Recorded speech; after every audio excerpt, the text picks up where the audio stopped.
Hello everyone, সবাই তোমরা কেমন আছো? আশা করছি অনেক ভালো আছো। আমরাও ভালো আছি। মমিনের সাথে সবাইকে অনেক অনেক ওয়েলকাম। তো চলে এলাম এটা পুজোর ব্লগ নিয়ে। তো আজকে হচ্ছে পুজোর সকালবেলা। আর দেখো ঠাকুর ঘর কিন্তু ওরকমই আছে, ঠাকুর ঘরে এখনও আর ঢোকা হয়নি। তো বাবার স্নান হয়ে গেছে, বাবা এখন ঢুকবে, বাদ বাকি যেটুকু ফুলের কাজ আছে সেটুকু সারার জন্য। আর আমি এখন চেঞ্জ করছি বেডশিটগুলো ঘরের। তো এই ঘরে বেডশিট চেঞ্জ করা হয়ে গেছে। আর দেখো সব কিছু ঠিকঠাক। আর বাদলও কিন্তু সকাল সকাল স্নান করে নিয়েছে, কারণ ও থাকবে উপোস, আমি উপোস থাকতে পারছি না। তাও আমি স্নান করে নিয়েছি সকালবেলায়। আর এদিকে এখন এই ঘরটা গোছাবো, এই ঘরটার অবস্থা খুবই খারাপ। আর এদিকে দেখো মাও কিন্তু স্নান করে ঠাকুর ঘরে ঢুকে গেছে। তার কারণ হচ্ছে গোপালের সেবা তো দিতে হবে, সকালের সেবাটা। তো ওর জন্য গোপাল পুজো করার জন্য গোপালের সকালের ভোগটা দেওয়ার জন্য মা চলে এসেছে। আর দেখো বাবার মাম আর বাদল যাচ্ছে মিষ্টি আনতে। তো বাবা তো এনেছে অনেক রকমের মিষ্টি, তো বাদল বলছে কালকে এনেছে অনেক ফল টল এনেছে, তো বলছে না কটা মিষ্টি নিয়ে আসি। তো আমি যাও তাহলে। আর এদিকে দেখো এটা কিন্তু আমাদের পাড়ারই এক দিদা, তো উনি হচ্ছে বৈষ্ণব, তো উনি ভোগ টোগ বানাচ্ছে, মানে পায়েস, লুচি, নাড়ু এসব কিন্তু উনি, সরি নাড়ু তো আগেই বানানো হয়েছে, পায়েস আর লুচিটা। আর এদিকে দেখো সবজি বানানো হচ্ছে। তো সবজি মোটামুটি সবগুলোই কাটাকাটি হয়েই গেছে। আমি বসেছিলাম সবজি কাটতে, তো তারপর ওরা বললো তুই ওঠ, আমরা কাটছি, তুই বাবানকে দেখ। তো এদিকে আমি আবার রান্নাও বসিয়েছিলাম, তো রান্না করছি বাঁধাকপি ঘন্ট। আর এদিকে দেখো হচ্ছে, এদিকে বাঁধাকপি ঘন্টটা, এদিকে ভাতও হচ্ছে, আর আলু ভাজাও করব। তো এদিকে আলু ভাজাটা কিন্তু কেটে নুন দিয়ে মাখিয়ে রেখেছি, হলুদটা দিনে নুন দিয়ে মাখিয়ে রেখেছি। আর বাবান দেখো খালি বারবার এসে দুষ্টামি করছে, আর এটা সেটা তো মুখে দিতেই থাকে সারাদিন।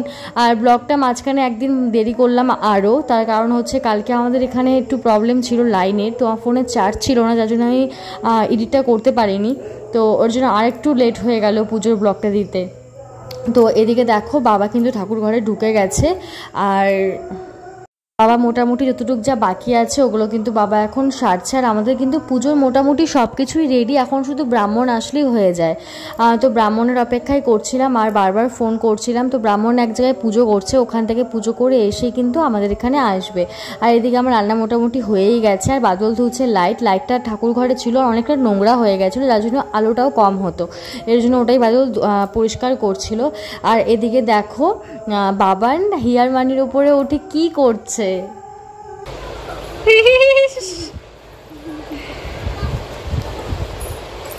দেখছো অবস্থা, দেখো কি গো, দেখো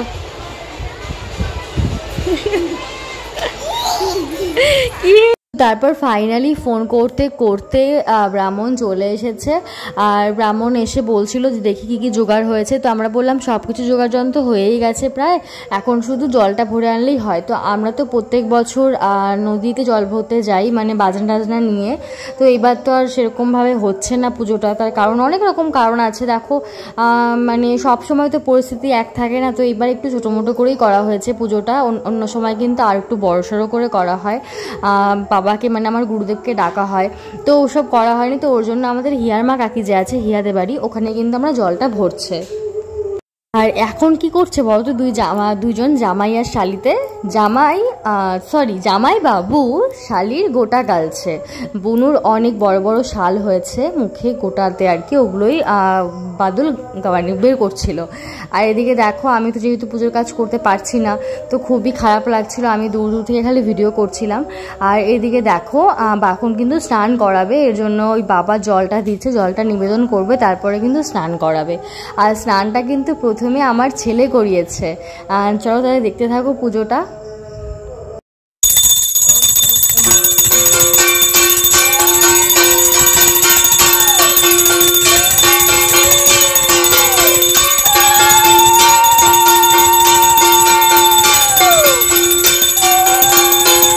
দেখলে বাবান কিন্তু আগের বছর অনেক ছোট ছিল, তখন ওর কত 3 মাস সামথিং বয়স ছিল, 3 মাস কি 2.5 মাস। তো এই বছর তো ও সবই বুঝতে পারছে। আর ওই কিন্তু পুজোর অনেক কিছুতে ও মানে কি বলে ওটাকে নিয়মকানুন করতে পারছে, তো ভালো লাগছে দেখেও। আর এদিকে দেখো বাবার স্নান হচ্ছে, আর দেখো বাবানের দাদান কি সুন্দর করে দেখছে পুজো। তো এদিকে মাও এখন আসলো স্নান করাতে। তারপর মাকে ব্রাহ্মণ বললো যে আমাদের একটা পিতলের ছোট আর লোকনাথ বাবা আছে, যেটা হচ্ছে আমি আমার বিয়েতে পেয়েছিলাম। তো ওটাও কে স্নান করানো হলো, আর মাকে বলা হলো যে আঁচল দিয়ে একটু ওনার মুখটা মুছিয়ে দিতে, মুখটা শরীরটা মুছিয়ে দিতে, আর একটা চন্দনের ফোঁটা দিয়ে দিতে। তো ওটাই মা করছিল। আর এটা কিন্তু আমি বিয়েতে পেয়েছিলাম, জানি না কে দিয়েছে, তো যে দিয়েছে সে অনেক সুন্দর একটা গিফট দিয়েছিল আমাকে। তো এটা আমাকে মা দেয়নি, কারণ মা বলেছে থাক আমার কাছেই থাক, লোকনাথ বাবা যেহেতু। আর দেখো বাবান কত খুশি।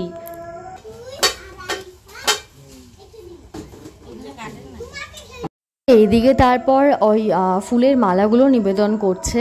বাবা যে মালাগুলো এনেছিল, আর পাড়া থেকেও দু একজন মালা বানিয়ে নিয়ে এসেছে, প্রত্যেকবারই নিয়ে আসে, আর প্রত্যেকবার অনেক ভোগও ওঠে। তো অনেক ভোগ ঠোগও উঠেছে। আর এবার মার খুবই চাপ হয়ে গেছে, কারণ মাকে সব কিছু করতে হচ্ছে। হ্যাঁ, সাথে ছিল আরও আমার এক বুনু ছিল, কুটি নাম ওর, ওই বুনু ছিল। তো সবাই মিলে মোটামুটি যাই হোক হয়ে গেছে আর কি। মা একা না, সবাই করেছে, কিন্তু মার চাপটা একটু বেশি হয়ে গেছে আর কি এই বছর। তো এদিকে দেখো বাবা এখন ওই ফুলের মালাটা পরিয়ে নিয়ে এখন পদ্ম ফুলগুলো নিবেদন করছে। তো বাবা অনেকগুলো পদ্ম ফুল এনেছিল এবার, তো সেগুলো নিবেদন করছে। আর এদিকে কিন্তু আমাদের টিপের যে মানতটা আছে, টিপটাও কিন্তু দেব, ওটার জন্য ওই পরে আর কি পুজো হবে, বাবান আর বাদল করবে ওটা।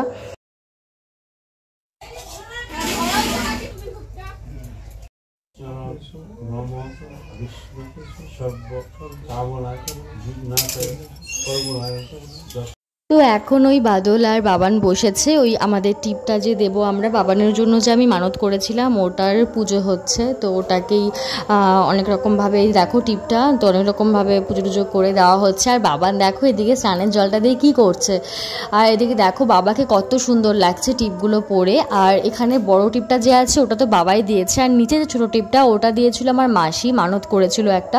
তো মাসিকে দেখে কিন্তু আমিও মানত করেছিলাম।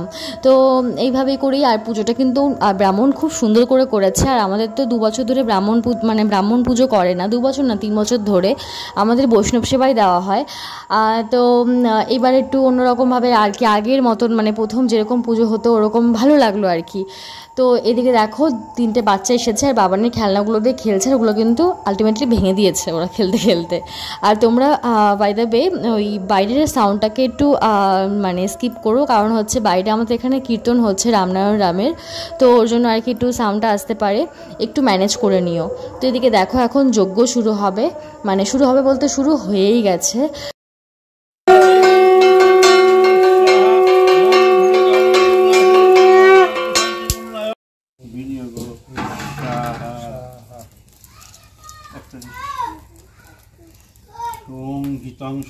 পুজোটা যেহেতু অনেকটা সময় নিয়ে হচ্ছিল, আমার কিন্তু বাদলের জন্য খুব খারাপ লাগছিল। ও কিন্তু খিদা একদম সহ্য করতে পারে না, আর ও অনেকটাক্ষণ মানে উপোস করেছিল। তো যাই হোক, মানে যেহেতু আমি পারছি না ওর জন্য আমি ওকে বলেছি তুমি উপোসটা থেকো প্লিজ, কারণ হচ্ছে যেহেতু বাবানের জন্য করা হয়েছে, তো আমাদের দুজনেরই উপোস থাকাটা দরকার ছিল, কিন্তু আমি যেহেতু পারছি না তুমি প্লিজ করো। তো ওর জন্য, আর ও উপোস থাকতেও চাচ্ছিল, শুধু আমার জন্য না। আর এদিকে দেখো এখন কিন্তু 3 জন মিলে যজ্ঞে জানি কি মন্ত্র বলছিল। বিঘ্নাশয় শিবে সর্বাধি পূজ্যকর্মণ আশীর্বাদ পিতৃকর্মণ যথায় সর্ব ভুলত্রুটি মার্জিত কামনা।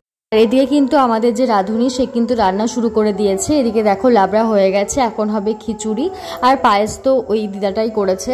আর এদিকে দেখো আমার গরমে মানে অবস্থা শেষ, তবুও সেরকম গরম নেই যেরকম গরম থাকে আমাদের পুজোয়, মানে বাবার পুজোয় সেরকম কিন্তু গরম নেই, এবার একটু গরমটা কমই আছে। আর এদিকে দেখো বাবান কিন্তু খেলছে, আর বুনু আর পুচকি পাচকাগুলো কিন্তু এই ঘরে শুয়ে আছে। তো ওরাও বোর হচ্ছে, কি করবো আমাদের তো কোনো কাজ নেই, রান্নাও হয়ে গেছে, সবই হয়ে গেছে। আর এদিকে দেখো এখন কিন্তু হবে অঞ্জলি। তো এদিকে পঞ্চপ্রদীপের যে মানে আলোটা আছে ওটা সবাইকে দিচ্ছে বাদল, আর এদিকে দেখো এখন কিন্তু অঞ্জলি হবে।